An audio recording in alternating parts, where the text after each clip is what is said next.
Woo! All right. Welcome to the Nuke Zone, baby. It is Rivalry Week. It's here. I told you yesterday, the best week of the college football regular season. Next to none. So many great games, so many great rivalries. Teams are going to go at it this week. They hate each other. It's the best week, man.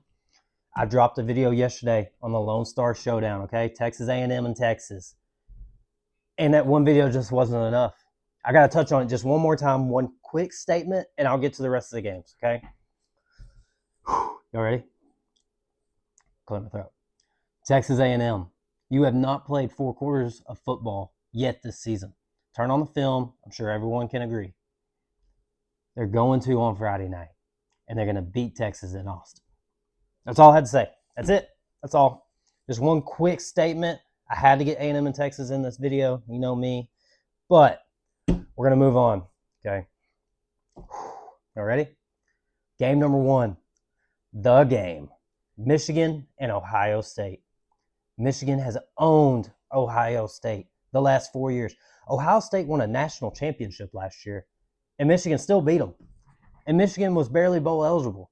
I believe they went 7-5 or maybe 8-5, something like that. I can't remember what the exact record was. But my exact point, Ohio State was 3-score favorites and got beat at home. In a year they won the national championship by a team that barely made the bowl game. That's wild. Okay. And then this year, Ohio State is the number 1 team in the country. They have handled and destroyed just about every single team they've played. The closest game they played was Texas in week 1. Week 1. They've destroyed everyone since. I believe the next closest was Washington at 24-6. I might be wrong on that, but I'm pretty sure that was the next closest game they played. Okay. But like I said, Michigan's owned them. The 4 years in a row. There's guys who graduated from Ohio State last year that never saw Ohio State beat Michigan as a student or a player. That's wild. Okay? What's going to happen when Michigan punches Ohio State in the mouth? Ohio State has yet to be punched in the mouth all year. What's going to happen when Michigan does it? How will Ohio State respond? That is my big question. I've been saying it for weeks, okay? Because I've never seen somebody punch Ohio State in the mouth this year. What's going to happen when somebody does? I don't know, okay? They could respond greatly to it, okay? I mean, last year they took that loss to Michigan, and they responded tremendously, all right? They went from wanting to fire Ryan Day to making him a lifetime coach after he won the Natty, okay? How are they going to respond in this game when they get punched in the mouth? Are they just going to get beat up? Or are they going to become the explosive team we know they are, okay? They have true X factors at wide receiver. Jeremiah Smith, possibly the best player in the country, all right? And Carnell Tate. They got a quarterback who is a Heisman candidate in Julian Sand. They got all the pieces to win another national championship. They got all the pieces to go back-to-back, okay? Their defense, they are number 4 against the run. They are number 1 against the pass. Top 5 in both categories. It's insane, okay? Wow. Third down offense. They convert over 50% of the time. My only really big question again is what's going to happen when they get punched in the mouth? Okay? Because like I said, they've just destroyed everyone they've played. And they hadn't had the most competitive schedule. All right? Texas, Illinois, Washington. Those might be the most competitive teams they've played. They beat Texas by 1 score. They dismantled Washington's offense. They dismantled Illinois. They've owned everybody they've played. And that's what great teams do. They do their job every weekend. They have done their job every single weekend. But, like I said, this game is different. I'm going to go down through some of these stats, and none of them really matter. Okay? That showed last year. Ohio State was better in every single category. Talent, stat, doesn't matter. They were better in all of it in that Michigan team last year. Michigan could hardly throw a forward pass last year. And Michigan beat the national champions on their home turf. So how are you going to respond to Ohio State? Because Michigan will punch you in the mouth. I almost guarantee that. They're going to come out and punch you in the mouth. What are you going to do? Are you going to hit a knockout blow early with Jeremiah Smith and just let them know who you are? I don't know. You're playing in Ann Arbor. It's going to be tough. I won't lie to you. But let's break down the game just a little bit. I got this from Josh Pate, okay? So Josh Pate, shout out. The winner of this game since 2001 has led the game in rushing, okay? So, I mean, frankly, just based off that, who is going to lead this game in rushing? Michigan. They're number 10 in the country in rushing yards per game, all right? They also stopped the run pretty dang good, too. Ohio State, your running game is not as good offensively. I'm not saying it is not good. They just don't have to run the ball as much, okay? They just beat the crap out of everyone. They can throw the ball, and they can run the ball well, too. Turn on Bo Jackson's film. Look at his stats. He's run the ball, all right? But their run D is number 3 in the country. I said number 4 a minute ago. I'm sorry, number 3, okay? 78 yards per game is what they allow. They allow 2.6 yards per carry.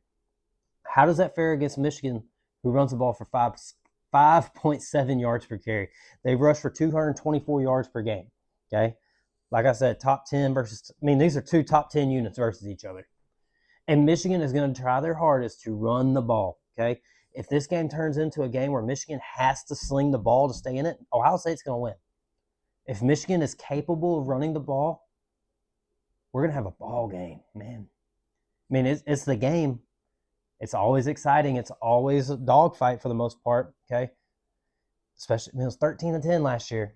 Ohio State, I felt like, tried to play Michigan's game, have a dogfight, and they didn't get it done. Simple as that. And then other years, we've seen 40-plus points. I don't know if this Michigan team is capable of putting up 40 points on Ohio State, so they're going to have to play their game, in my mind, to win this game. You have the home field advantage. You have the fact that you have owned them. How does Ohio State respond to that? Like I said, I'm going to keep saying, how do they respond?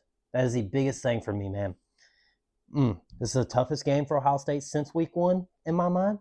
Simple. It might be. I'm going to go ahead and say it's the toughest game of the year.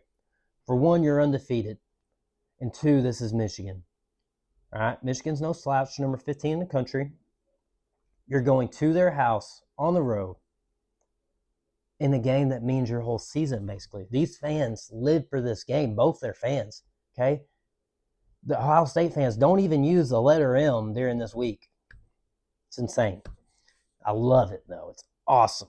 Now for Michigan, okay? We broke down Ohio State a little bit, how great they are in every single statistical category. They're great. They have great playmakers all over the field. Sayin, Smith, Tate. On defense, they're led by Arvell Reese and company, all right?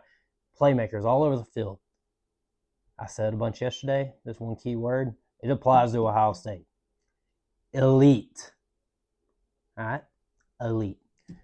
Now, Michigan, you have a true freshman quarterback playing one of the best, if not the best, defense in the country. How are you going to respond? All right? You have a dominant run game. Can you run the ball in Ohio State? Your passing game hasn't always been there. Underwood had some games where he's thrown pretty good, and he's also had some games where he's thrown a few picks. You can't do that. You cannot make mistakes in this game like that. You make those mistakes in this game, you're going to lose. Okay? You're going to need the best game from him. Simple as that. Michigan, you've played 2 other ranked opponents this year. You're 0-2. And I know they're not rival games like this one. They don't mean the same. But you went to Oklahoma and you got beat, and you went to USC and you got beat. But you're undefeated at home this year. You have a lot on the line here. You can still somehow get in the playoffs if you win this game. Because, frankly, you'll have the best win in the country if you beat Ohio State. You beat the number 1 team in the country who has dominated everyone they played. You have the best win in the entire country. It's going to be hard to keep you out. You'd be a 10-2 Big Ten team, possibly in the Big Ten championship. I don't know the tiebreakers on that. Okay? Underwood, like I said, he has 9 passing touchdowns. He has 5 picks. He has 5 rushing touchdowns, though, too. Okay? Number 1D, number 1 versus the pass, number 3 versus the run. Ohio State's elite. They're number 1 in yards allowed. They're number 1 in points allowed. But it could all go back to who they've played. They haven't really played nobody. But at the same time, they did their job. All right? I can't pick Ohio State, okay? I am definitely not picking them to cover. Michigan will cover this game, in my mind. Now, I do see a world where Ohio State comes out and they hit a knockout punch early with Jeremiah Smith, and they just sling it all over Michigan, and it's over before it started type game. I just don't see it happening. All right, you're coming into Ann Arbor. This Michigan team is tough and physical. They know how to run the ball. I think they're going to find a way to run the ball at Ohio State. They know how to win 3 to 5 at a time, okay? They will hit you for 3, 4, 3, 4, 3, 4, and eventually that big one comes. They will wear you down quarter by quarter, run by run. And I think that's how Michigan is going to win this game. 10-point underdogs at home versus the most dominant team in the country this year. Michigan is going to get the win with a true freshman quarterback. All right? They are going to punch Ohio State in the mouth, and I don't think Ohio State is going to respond quickly enough. I think they're going to make mistakes. I think they're going to honestly make Sand look human. Okay? I think he's going to have 1 to 2 turnovers. I'm going to go with 2. Okay? Making predictions here. If I'm picking a 10-point underdog, I'm going to make some more bold predictions. Sand's going to have 2 picks. Okay? Possibly a fumble. This Michigan defense is going to bring everything at you. They have to win this game to have a shot at the playoff. Not even to mention, it's Ohio State. Okay? I'm taking Michigan. I can't bet on Ohio State to win this game. Okay? You lost 4 in a row. Michigan owns you. Michigan is in your head. Can you overcome that? I don't know. I don't think so. Okay? Michigan and Ohio State in a close game. Give me Michigan at the end. All right? Moving on. The Iron Bowl. Alabama versus Auburn. Jordan Hare at night. It has evil powers. What's going to happen this year, okay? We have seen a lot of great moments in this game. We've seen the kick 6 go in Auburn's favor. And then a couple years ago, we've seen Milroe hit Isaiah Bond on one of the most craziest plays I've ever seen, okay, to win the game. What's going to happen this year, okay? Alabama, you got to win, and you're in the SEC championship. You got to win to stay in the playoff, okay? You lose, you're not making the playoff. Simple as that, okay? You're not going to be a 3-loss team getting in with losses to Florida State and Auburn. Just being honest with you. But you have all the tools to win this game. Home, away, doesn't matter, all right? You have one of the best groups of wide receivers in the country. Ryan Williams, Jeremy Bernard. I'm not even going to – I can't say Brooks' first name. I'm just going to be honest. Brooks, Isaiah Horton. They are deep in the wide receiver room, okay? You got a good tight end. You got a big physical O-line. And you have he was a Heisman candidate, okay? Ty Simpson, before the OU game, was second to first in the Heisman, okay? Simple as that. Then the OU game happened. How does he really respond from that? I'm not going to count their game last week against Eastern Illinois. This is a true response, okay? You got beat at home on homecoming. What are you going to do on the road at your rival's home, okay? It is Auburn. It is Jordan Hare at night. Auburn has nothing, and I mean nothing to lose. They done fired their coach, okay? And they do have some really good players. You ever heard of Cam Coleman? All right? If you said he was better than Jeremiah Smith, I might argue with you a little. If you said he was second right behind him, I'd be completely agreed, okay? This dude can play football. He can make some crazy catches, all right? Can Alabama cover him? But more importantly, can Auburn get him the ball? They have the 109th ranked pass offense. And that is including their game at Vandy that saw them with the most life I've seen on offense out of them all year. All right? But their passing game is not what I really want to focus on here, okay? I think Auburn's path to victory is running the football, okay? Alabama, they haven't been the best versus a run as a defense. That's just the honest truth, okay? Castellanos, mobile quarterback. John Mateer, I know he didn't really do nothing on the ground, but mobile quarterback. Those are quarterbacks of the team that beat you. And I know Mateer didn't do anything on the ground in that game, but just bear with me, okay? Auburn quarterbacks, excluding the sacks, okay? They get sacked all the time, excluding the sacks because college football counts your sacks on your rushing yards. Their quarterbacks, between Arnold and Daniels, average 6.4 yards per carry. I didn't include Deuce Knight because he played at SCS school and his numbers were insane, all right? 6.4 yards per carry, excluding sacks. With sacks, they're in the 4-something range, okay? Their running back, Jeremiah Cobb, 5.7 yards per carry, all right? Auburn can run the football, and they're playing a team that has struggled against the run some this year. At home, at night, rival game, stadium has evil powers, okay? Ask Nick Saban what Jordan Hare at night's like. He'll tell you. All right? But, like I said, they get sacked a lot, okay? This Alabama defensive front, they can get after you. They can make plays. They can get sacks. Can you block up front? All right. Auburn, they have allowed versus Vandy 2 sacks versus Kentucky in a game they lost 10-3 at home. Granted, Hugh Freeze got fired, but they allowed 7 sacks. Arkansas, they allowed 3 sacks. Missouri, 5 sacks. Georgia, they only allowed 1. I'll give you that. But Georgia also don't have a good pass rush. A&M, they allowed 5. The only bright side of all this, they're almost guaranteed to get 2 sacks a game on defense, okay? 1 versus Vandy, and then Kentucky and Arkansas, they both had 2. Missouri, 3. Georgia, 2. A&M, who has one of the best offense lines in the country, they got 4. How does this pass rush perform against Alabama? Because we've seen it this year. You put pressure on Ty Simpson, and they're not as good offensively. If you can get pressure on him, you can cause some little mayhem, okay? OU, they had 4 sacks on Alabama.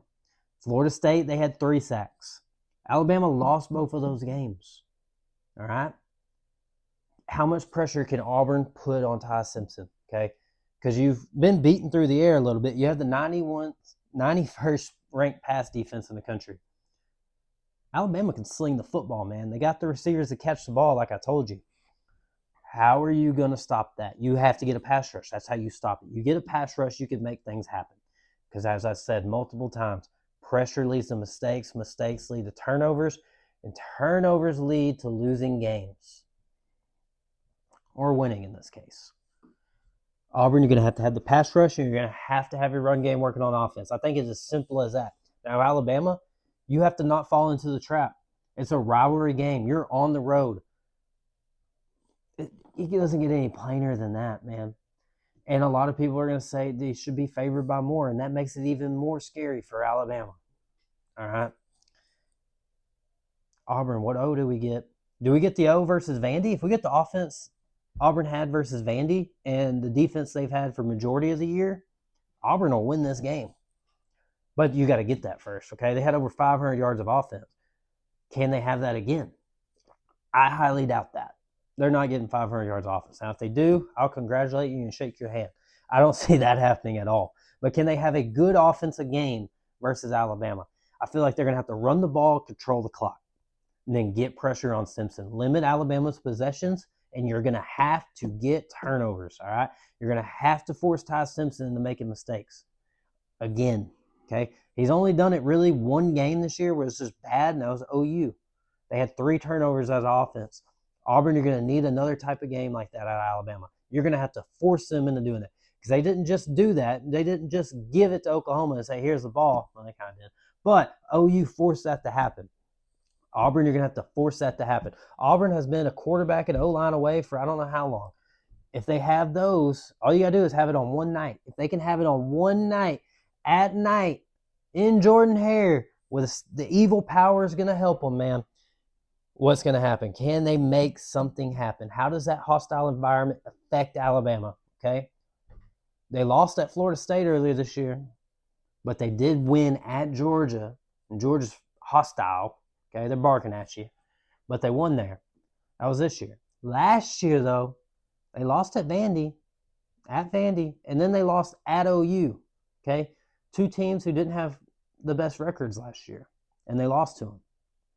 They played at Florida State, who didn't have the best record this year, and they lost to them. Now they're about to play at Auburn, who doesn't have the best record. What's going to happen? Like I said, Alabama, you can't turn the ball over if you want to win this game. You turn the ball over this game, you're going to give Auburn life. These fans are going to get into it, and you're going to have a problem. The Eagle's going to be flying, man. They're ready for the prediction? I might make some people mad. All right. Auburn has nothing to lose. Bama has everything to lose. You want to know what one of the most scariest things is in sports? Playing a team with nothing to lose. A talented team with nothing to lose. And you got everything to lose. And to make matters worse, it says a rivalry game. Welcome to Rivalry Week. It's in the SEC. It just means more, man. Bama has won 5 in a row. Okay, they've won 5 in a row. But the last 3 At Auburn, 2019, Auburn won. 2021, it went to overtime, 24-22 Alabama. And then 2023, we saw the Milroe pass, okay? That was awesome. But yeah, the Milroe pass to Bond to win at 27-24. Oh, me. All right, I'm just kidding. I'm not going to make y'all too mad. I'm taking Auburn to cover. I'm going to lean towards Alabama winning, but this team does find ways to win, all right? They didn't do it against Oklahoma, but outside of that, in a close game, they have found ways to win, and DeBoer has, throughout his career, found ways to win close games. Give me Auburn to cover, though, all right? Jordan Hare at night. Ask Nick Saban. Look it up, what he said on College Game Day about it. Evil powers, evil dark magic is in that place at night, man. And I think we're going to see some of it. Maybe Auburn can pull off an upset. It wouldn't shock me one bit. I'm going to be honest with you. It would not shock me if Auburn won this game. That's bold. I can't go that bold, though. All right. Auburn will cover, though. They're going to cover the 6.5 or 7, whatever it is. All right. Moving on. The Egg Bowl. There is so much, and I mean so much, talk around this game, and it has nothing to do with the game itself. It all has to do with Lane Kiffin. Where is he going to be coaching next year? LSU, Florida? Is he going to stay at Ole Miss? Hell, is he going to go to the NFL? We don't know. Okay? I don't even think Lane knows, to be honest with you. And what does that speculation do to this team? I've said it before, how when coaches are in head coaching searches somewhere else, their teams tend to play worse. Okay? And then when his team went down to Oklahoma and beat them, I also said before, if they win that game, I don't think he's leaving. And then the LSU job. And then this LSU offer that came out the other day, supposedly that they offered. What do you do to keep that from your team, man? It's tough. And I know he says he's talked to him and all this and that. Where am I going to be next year? I do think the portal has changed all. You're like, okay, I can just get up and leave with you. We got a job to do here, finish it first. Maybe that's their attitude. I don't know. Maybe he's staying. We don't know. But what I do know, Mississippi State, them cowbells, they're going to be ringing, all right? Friday, early in the day, get ready because you're going to hear them. Turn on TV. Ole Miss has a clear advantage with Kewan Lacey, okay? Mississippi State, they're 123rd against the run this year. They let up 5.2 yards per carry. I'm about to read off some of these running back stats, okay? Their last game, Ahmad Hardy went for 300 yards on them. Nate Frazier from Georgia, 181. Malik Washington from Arkansas, 116. Ball from Florida, 150. Reuben Owens from Texas A&M, 142. Arizona State rushed for 251 as a team. Raleek Brown and Kanye Udo both over 100. That's 1, 2, 3, 4, 5, 6, 7. 7 guys over 100 yards. Kewan Lacey, man, he had 224 his last game. Okay? He has 5 games over 100 yards. Could it be 6? Based on this, I would think so. 5 yards per carry, 19 rush touchdowns. Trinidad Chambliss, the quarterback, he runs the ball too. He has 5 games over 50 yards. He has 6 touchdowns on the ground. They're number 23 in the country in rushing yards per game with 193. At times it has disappeared.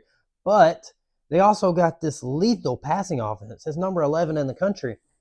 On the bright side from Mississippi State, they are better versus the pass. They have the number 54 pass D. And for some reason at home, I wonder why, they get turnovers, okay?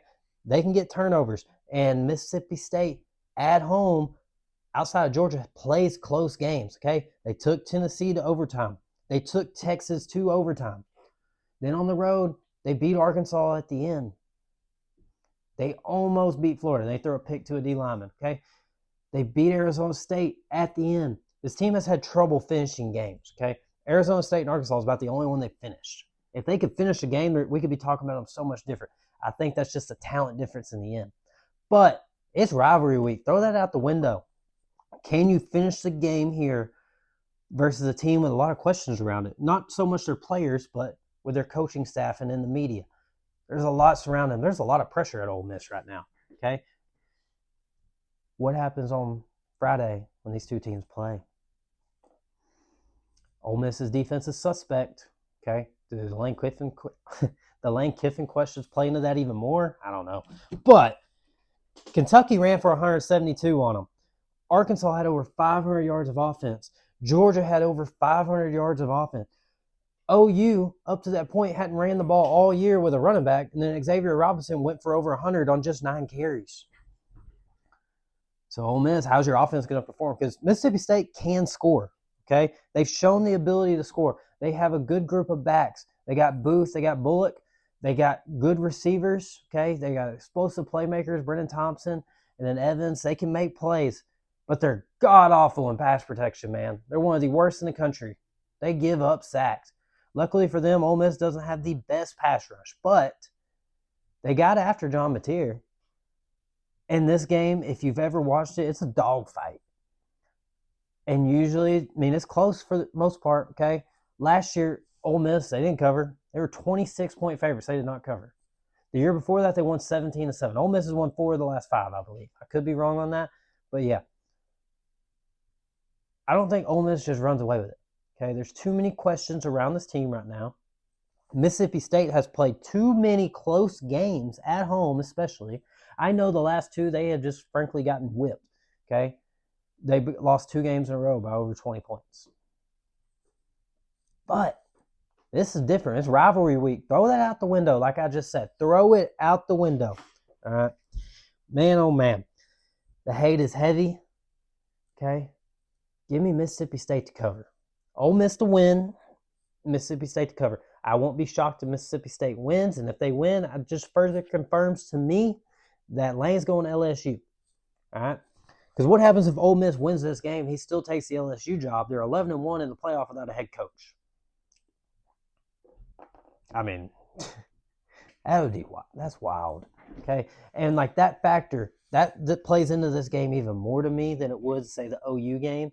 Because, if you win, you might not have a head coach. Because if I'm Ole Miss, why would I want you coaching my team? Because how locked in are you? Okay, because you got to be recruiting for LSU at that point, or Florida. You got to be getting ready for the portal. You got to be doing all kinds of stuff. How are you going to multi-manage that? I don't know. Has it been done before? I'm not really sure. Like a head coach leaving for another job but still coaching his team in a national championship or playoffs environment. I'm pretty sure it hasn't been done. I might be wrong. Give me Mississippi State to cover. They're going to play another close game and probably not finish it. But if they're going to finish a game at home, it's going to be this one. Okay? They hate Ole Miss. Ole Miss hates them. Give me a dogfight in the Egg Bowl. Oh, Diego Pavia, you're right on the outside looking in of the playoff. You have a 2-loss Vandy. You have turned the entire program around, man.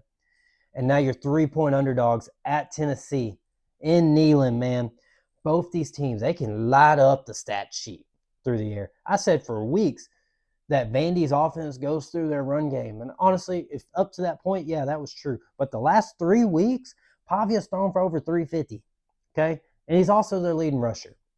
But he's thrown for over 350. They just changed the identity of their team. Tennessee can't stop the pass either, okay? They're ranked in the hundreds, all right? But luckily for them, so is Vandy. Vandy's ranked in the hundreds as well. And Joey Aguilar can sling it too. He has 4 games over 300 yards. He has 3 out of those 4 were over 350, okay? So, both these quarterbacks are going to sling it, and both these defenses aren't bad versus a run. So what I'm thinking just by looking at that is, hey, we're both going to get stuffed on the run. We're going to sling it all game, and we're going to have a shootout. That's what I want to see. I'm not going to lie. I want to see these teams shoot out. I want to see Pavia on the road at Neyland, slinging that ball around.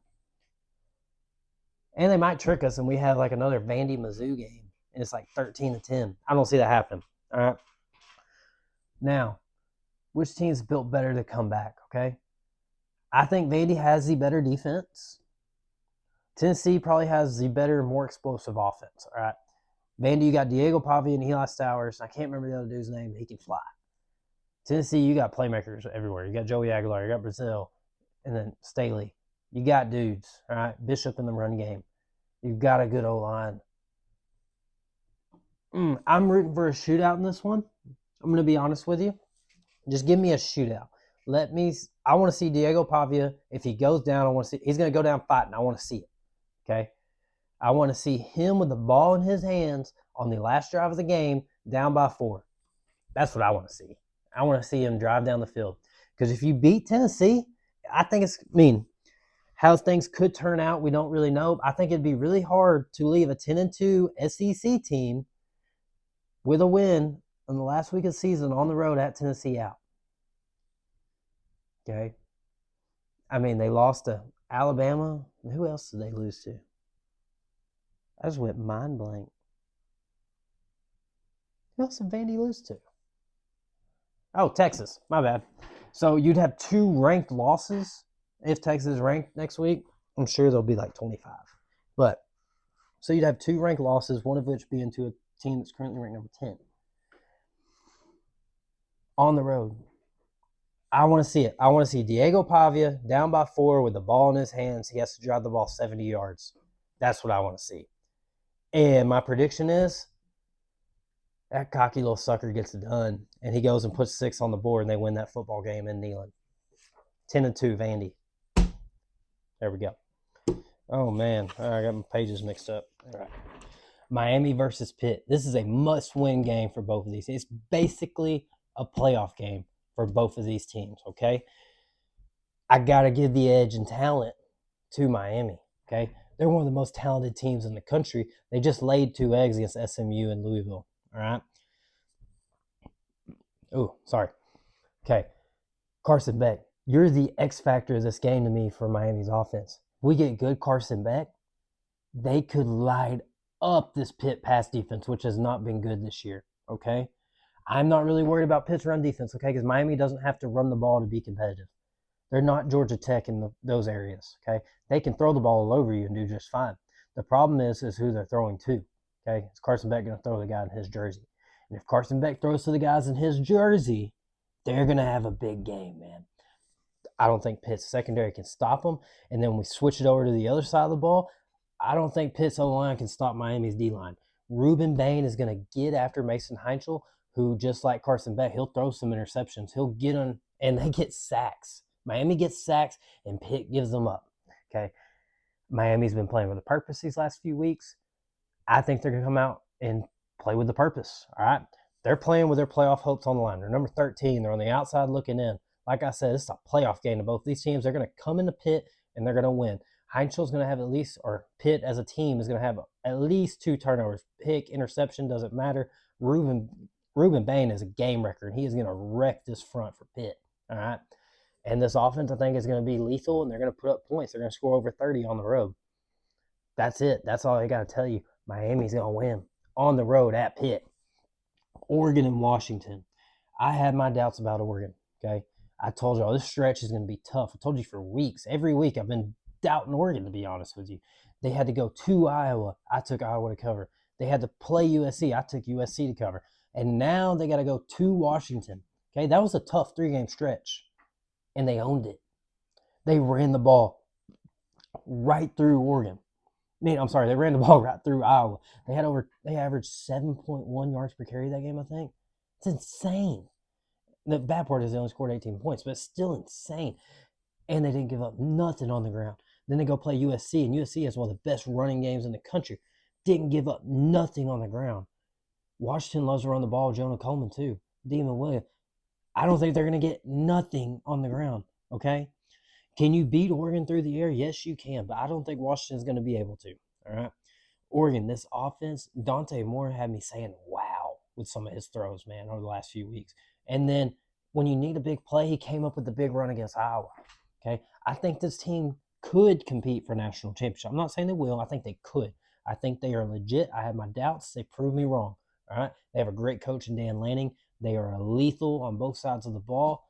I really like this Oregon team, to be honest with you. All right, they got a great stable of running backs, starting with Noah Whittington. Their receivers aren't even healthy, and they're winning these games. All right, imagine when they get more back. If Evan Stewart gets to play, that's just another playmaker. All right, and the defense is you ain't running the ball on them. All right, I don't believe nobody has all year, and I think that'll continue on Saturday. Give me Oregon with the win. All right, LSU travels to OU, man. Van Buren, you better lace them cleats up and you better be ready to run because this OU front is going to get after you. All right. They can fly, and your offensive line is bad, quite simply. All right. One of the best pass rushes, if not the best in the country, belongs to OU. They're going to get after LSU, and they're just going to wreck their whole offense. My only worry for OU in this game is, can you find a pulse offensively? Because if you don't, you could find yourself in a 3-and-out ball game. Which defense is going to break first? I do give the edge to OU. I don't really think that happens, okay? LSU is on the verge of being, they got nothing to play for here but pride. OU, they got playoffs on the line. They got to win this game. OU will win this game, but what I'm tying into is, I think they win this game, and I don't think their defense is going to break this week. But what happens when they get to the playoffs, okay? What happens when you need the offense to do something and they just can't, and that defense is on the field the entire game, and they finally break? What's going to happen then?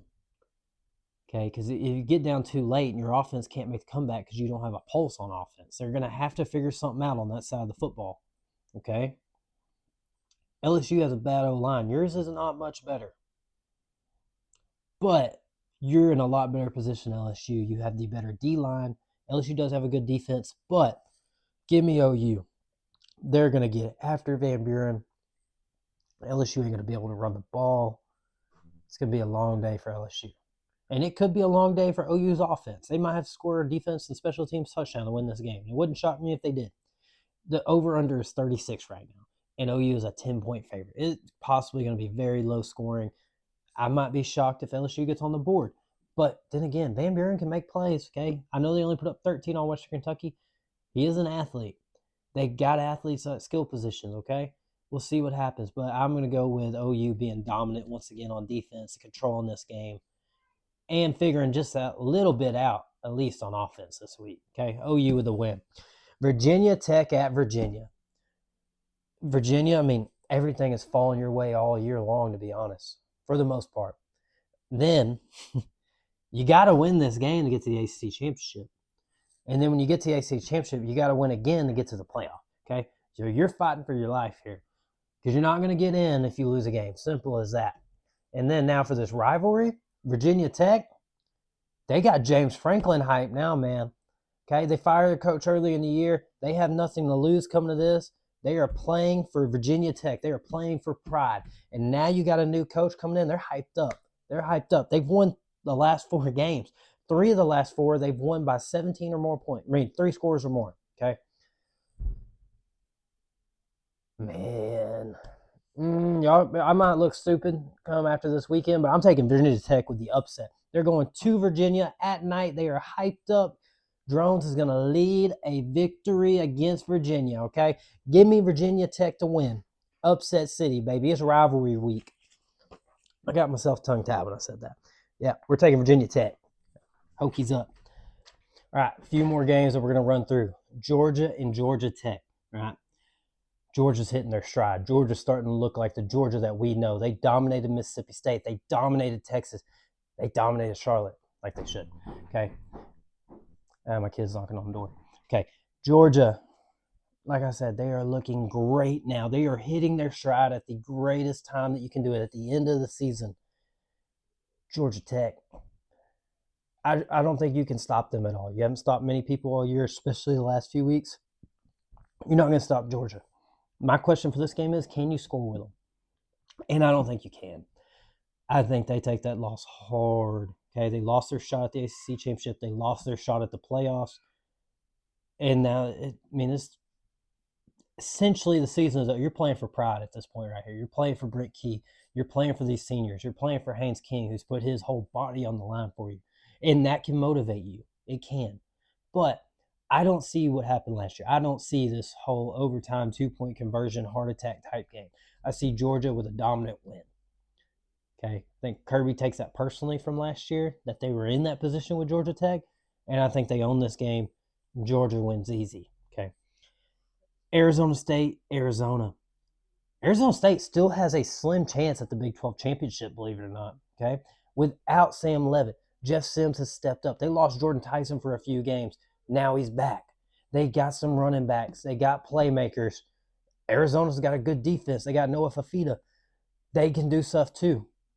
But at night, Arizona State, give it to me, man.